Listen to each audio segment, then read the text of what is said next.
Hello साथीहरु सबैलाई स्वागत छ आजको भिडियोमा र आज हामी तपाईहरुको माझमा लिएर आएका छौं एमएस वर्डमा आईडी कार्ड कसरी डिजाइन गरिन्छ यसको बारेमा। सबैभन्दा पहिले हामी स्टार्ट गर्न गएर WORD भन्ने सर्च गर्छौं। यो सर्च गर्ने बित्तिकै दुईटा वर्ड आएको छ मेरो, एउटा चाहिँ 2019 को छ, एउटा चाहिँ 2007 को छ। हामी अहिले 2007 कोमा सिक्छौं र अर्को भिडियोमा चाहिँ हामी 2019 मा पनि हामी अर्को आईडी कार्ड डिजाइन बनाउने तरिका सिक्छौं। र यो बनिसकेको छ र सबैभन्दा पहिले हामी शेप्स ल्याउँछौं। शेप्स ल्याउनको लागि इन्सर्टमा क्लिक गर्नु होला। इन्सर्टमा क्लिक गरिसकेपछि अनि तपाईको शेप्समा क्लिक गर्नु होला। शेप्समा क्लिक गरिसकेपछि अब तपाईलाई कस्तो शेप्स चाहिएको हो त्यो शेप्स ल्याउनु होला। अब हामीले अलि ठुलो साइजको बनाउँछौं।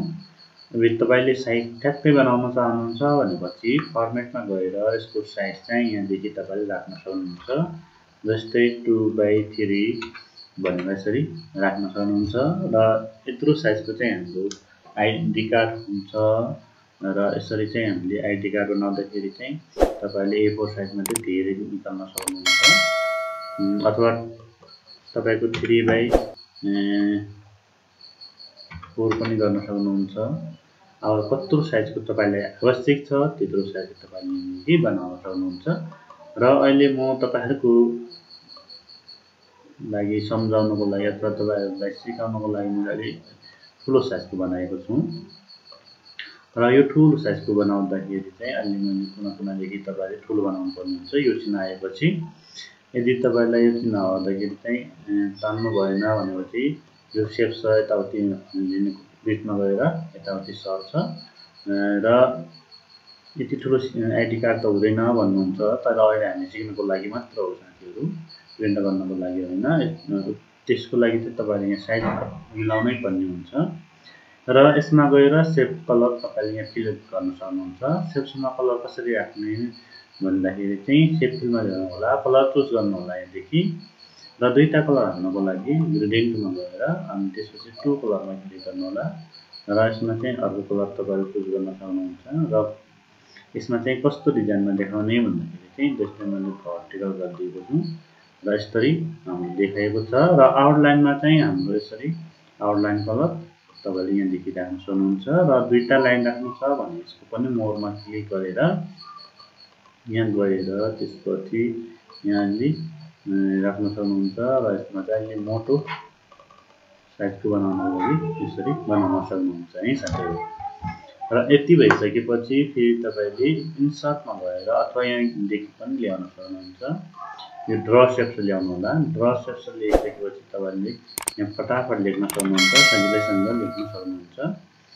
र यसको लागि चाहिँ तपाईले यहाँ डिजाइनहरु पनि यहाँ देखि बनाउन सक्नुहुन्छ। र अर्को शेप्स हामीले इन्सर्टमा गएर यो वाला ल्याउँछौं। यसमा चाहिँ हामी आईडी कार्ड भनेर लेख्छौं यहाँनिर।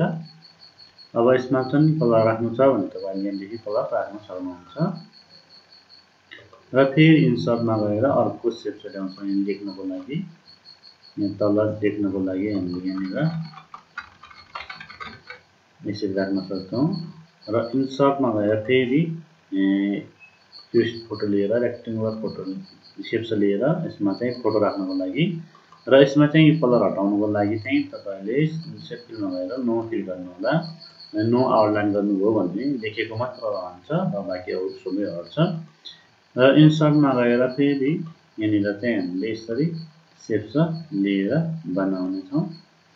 र म सरसट्टै लेख्ने छु यहाँनिर तपाईको के लेख्नु पर्ने हो।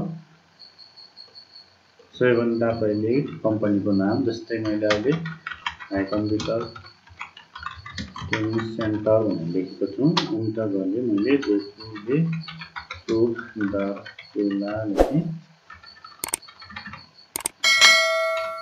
तपाईले यसमा अरु पनि लेख्न सक्नुहुन्छ। आवश्यकता अनुसार चाहिँ मैले अहिले त्यतिकै बनाउँदै छु साथीहरु। र यसलाई चाहिँ बीचमा ल्याउनु होला, सेन्टरमा ल्याउनु होला। सेन्टरमा ल्याइसकेपछि यसलाई ठुलो बनाउनु होला।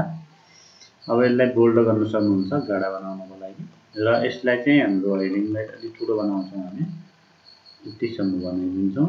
र यहाँनिर चाहिँ हाम्रो एड्रेस चाहिँ लुकेको छ अथवा देखिएन भनेपछि लाइन स्पेस घटाइदिनु होला यहाँनिर। लाइन स्पेस घटाइदिनु भयो भने तपाईको यो अलि नजिक हुन्छ र यसलाई चाहिँ अलि तल गरिदिन्छ 80 भइसकेको छ र यो प्रेसरलाई पनि हामीले अलि माथि यति गरिदिए र अब यसमा राइट क्लिक गर्नु होला यसमा डाटा लेखिदैन लेख्नको लागि राइट क्लिक गरेर एड टेक्स्ट गर्नुभयो भने यहाँनिर लेखिन्छ आइडी सेयर भनेर लेखेको छौँ यसलाई यसमा गएर फन्ट साइज बढाइदिन्छौँ बिचमा ल्याउनु होला सेन्टरमा होल्ड गरिदिनु भयो भने यस्तो देखिन्छ र यसमा पनि लाइन मोटो बनाउनु छ भनेपछि तपाईले यहाँदेखि माथिदेखि मजाले बनाउन सक्नुहुन्छ अब यसमा चाहिँ हामी नाम एड्रेस फोन नम्बर लेख्छौँ जस्तै नेममा लेखिए हामीले जस्तै गणेश लेखेको छौँ अब यसमा चाहिँ ट्याब हान्नु होला ट्याब हान्यो भने चाहिँ अलि अगाडि बढ्छ अनि त्यसपछि related date of birth date of birth अथवा जिओबी लेख्दा नि हुन्छ साथीहरू अनि यसमा चाहिँ 2058 अब जति छ हैन तपाईले राख्न सक्नुहुन्छ अनि एड्रेस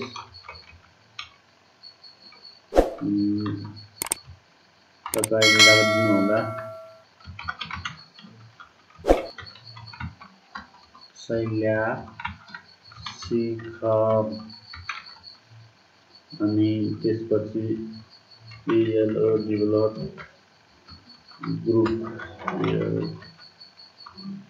ग्रुप अब ब्लड ग्रुप के छ त्यस्तो पनि राख्न सक्नुहुन्छ बी पोजिटिभ अनि त्यसपछि CLA क्लास कति हो हैन यसमा तपाईले लेख्न सक्नुहुन्छ स्कुलमा छ भनेपछि अब हाम्रो यहाँनिर चाहिँ कोर्स छ भनेर राख्छौँ हामी यसमा चाहिँ सी कोर्स के हो अब यसमा राख्छौँ कम्प्युटर डिप्लोमा अब यसमा चाहिँ हामी एडी भनेको एडमिसन डेट हो है साथीहरु भर्ना मिति जस्तै 2079/1/12 अनि कम्प्लिट कन्डेट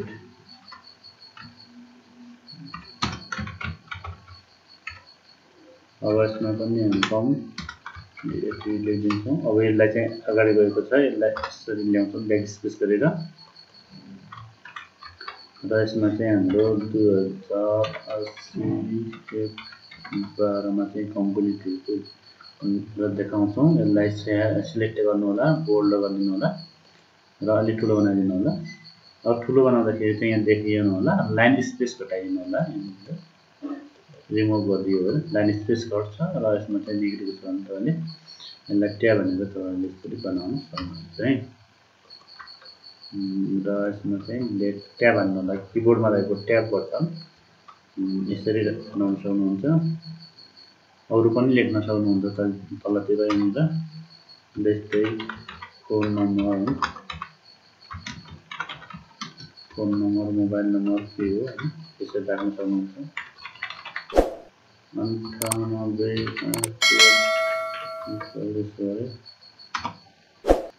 यसरी तपाईले राख्न सक्नुहुन्छ फादर नेम अथवा होम नम्बर हैन होम नम्बर भनेको घरको नम्बर भन्नु खोजेको अहिले त्यतिकै मैले त्यही नम्बर हालिदिएको छु र यति भइसकेपछि अब अल्ट दबाउनु होला अल्ट दबाइसकेपछि यसलाई यसरी सिलेक्ट गरिदिन सक्नुहुन्छ अल्ट दबाउनु होला ठाडोमा सिलेक्ट हुन्छ र यहाँ पनि बोल्ड गरेको छ ठीक छ तपाईले यहाँ सबैलाई कन्ट्रोल ए गरेर जस्तो तपाईले बोल्ड हटाइदिनु हो अनि यसमा चाहिँ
जित घरमा जानु